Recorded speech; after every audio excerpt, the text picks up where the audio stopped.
Welcome back to The Explainer, everyone. Today we are diving straight into something massive, the true foundational secret to building lasting, generation-spanning wealth. You know, if you've ever looked around and wondered why some folks just seem to effortlessly grow their riches, while others, even people pulling in massive six-figure salaries, are constantly strapped for cash, well, you are in the exact right place. We're going to strip away all that terrifying financial jargon today and look at the simple, visual foundations of financial literacy. This is the stuff that truly separates the wealthy from everyone else. Okay, so here's our game plan for today. We've got a 5-part agenda. First, we'll look at the wealth illusion. Then we'll cover the only rule you need. After that, we'll be visualizing the rat race, tackling the great house debate, and finally, we'll wrap things up with a summary and a clear action plan so we can unteach some bad financial habits right now. All right, kicking things off with Section 1, the wealth illusion. Because believe it or not, more money doesn't actually mean no problems. To get started, let's look at a historical story that perfectly proves this kind of counterintuitive point. Picture this. The year is 1923, just a few years before the Great Depression. A group of our absolute greatest leaders and the richest businessmen in the world hold a summit at the Edgewater Beach Hotel in Chicago. I mean, we're talking about the true titans of industry here. Guys like Charles Schwab, who headed the largest independent steel company, Samuel Insull, president of the world's largest utility, and Richard Whitney, the president of the New York Stock Exchange. These men had more money, more influence, and more power than practically anyone else on earth at the time. But wow, you fast forward just 25 years, and the fates of these titans are absolutely tragic. Charles Schwab, he died penniless after living for years on borrowed money. Samuel Insull died completely broke in a foreign land.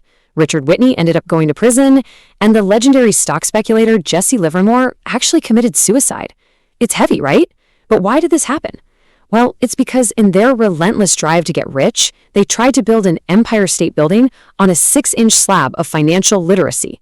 They relied completely on their sheer ability to make money, but they lacked the actual foundation required to keep it. Which brings us to this incredibly crucial quote.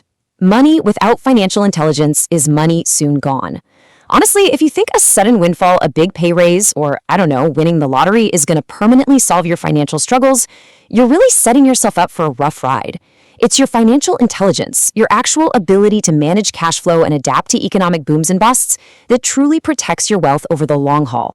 Moving right along to Section 2, the only rule you need.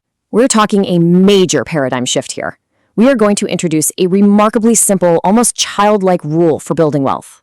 Rich people acquire assets. The poor and middle class acquire liabilities that they think are assets. This is rule number 1. In fact, actually, it's the only rule. If you want to be rich, this is literally all you need to know. It sounds absurdly simple, doesn't it? But the crazy thing is, the reason the vast majority of people struggle financially is simply because they don't actually know the difference between an asset and a liability.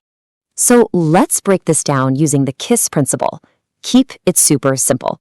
Just forget the complex, mind-numbing dictionary definitions that accountants use. For our purposes, an asset is simply something that puts money in your pocket. That is it. It flows cash to you.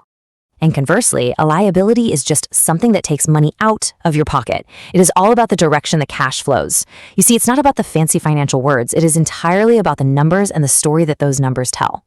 Let's actually visualize how this works. Check out this diagram. At the bottom, you've got your balance sheet divided neatly into assets and liabilities. At the top is your income statement showing your income and expenses. Now, notice how the arrow flows. It starts down there in the asset column, goes straight up, and flows directly into your income. Nice, simple, and highly usable. Assets literally just put money right into your pocket. Okay, Section 3, visualizing the rat race. Let's see how these numbers tell the true story of how a person actually handles their money out there in the real world. Now check out the cash flow pattern of a liability. If you follow the arrow, the cash flows out of the liabilities column on the balance sheet, goes straight up into the expenses column, and then right out the door. It just drains money out of your pocket. So when we look at a poor person's cash flow, the story is pretty stark. Cash comes in from a job as a salary, hits the income column, and immediately drops down into the expense column for basic living necessities. Taxes, rent, food, transportation. And if you notice the balance sheet at the bottom, the asset and liability columns are just completely empty. There's absolutely nothing left over to build a foundation. Now, let's contrast that with the middle class. And this is a huge trap. The crucial point here is that the middle class usually makes more money, but they end up buying liabilities. We're talking cars, credit card debt, massive mortgages, thinking they are assets. The cash comes in as salary, loops down into the liabilities column to pay for all that debt, and then shoots right out as an expense. As their income goes up, their taxes and expenses just go up right in tandem. Guys, this is the very definition of the rat race. They are working incredibly hard, but their money is completely working against them. But then we look at the rich person's cash flow, and this totally flips the script. Their asset column is stuffed full of real estate, stocks, bonds, intellectual property. And look at the arrow. The cash flows from these assets straight up into the income column as rental income, dividends, interest. The assets are generating income automatically without them even needing a traditional job salary. Their assets are large enough to just grow by themselves, almost like a deeply rooted tree. It's a massive, massive revelation. All right, brace yourselves for section 4, the great house debate. Is your home actually an asset? This brings us to probably the most controversial part of our explainer today, because we really need to challenge a deeply held, almost sacred societal belief, the idea that your home is your biggest investment.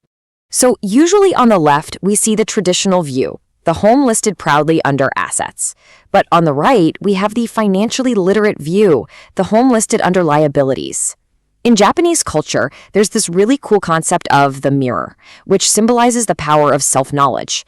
Looking in the mirror means actually asking yourself, wait, does this make sense? Instead of just blindly following the crowd and conforming to the dogma that your house is an asset. Because look, if a house takes money out of your pocket every single month for mortgage, taxes, insurance, and maintenance, well, by our super simple definition, it is a liability. Because you see, tying up all your cash in a massive house has some serious hidden costs. First off, loss of time. While your money is just sitting trapped in home equity, you're missing out on years where other assets could have been compounding.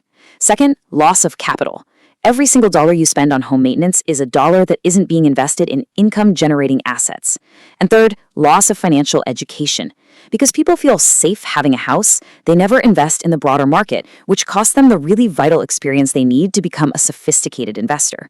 Look, trying to keep up with the Joneses by buying a bigger house and filling it with a bunch of finance furniture, that's exactly how you dig a financial grave. If you find yourself drowning in credit card debt and mortgage payments, the very first step to getting your financial freedom back is literally so simple. Stop digging. Just put the shovel down. Which brings us to our final part today, Section 5, Summary and Action Plan. Time to apply the paradigm shift. We've thrown a lot of light on the fundamental lessons of cash flow today, and I want to make absolute sure you know exactly how to apply this to your life right now. So, let's quickly summarize what we've learned here. The poor and middle class focus almost entirely on their income, their salary, and they end up buying liabilities. The result? They're perpetually stuck in the rat race, dealing with bracket creep where higher incomes just magically lead to higher taxes and higher expenses. The rich, on the other hand, focus relentlessly on acquiring true assets. Their entire mindset is just building that bottom left column on the balance sheet, and the result is automatic generational wealth. So what exactly should be done? Here is your clear 3-step action plan to take control of your financial future today. Step 1. Internalize the simple difference between an asset and a liability based on cash flow, not some complex jargon. Step 2. Stop digging. Halt the acquisition of bad debt and consumer liabilities disguised as assets. And step 3. Spend the rest of your life focused purely on buying income-generating assets that put money into your pocket whether you wake up and go to work or not. So, I'm going to leave you with this one provocative thought. When you look at your own money habits today, really ask yourself, are you trying to build an empire state building of wealth on a 6-inch slab of financial literacy? Or are you taking the time right now to pour a deep, unshakable financial foundation? The choice, and ultimately the cash flow, is entirely up to you. Thanks for joining me on this explainer, guys, and hey, keep building those assets.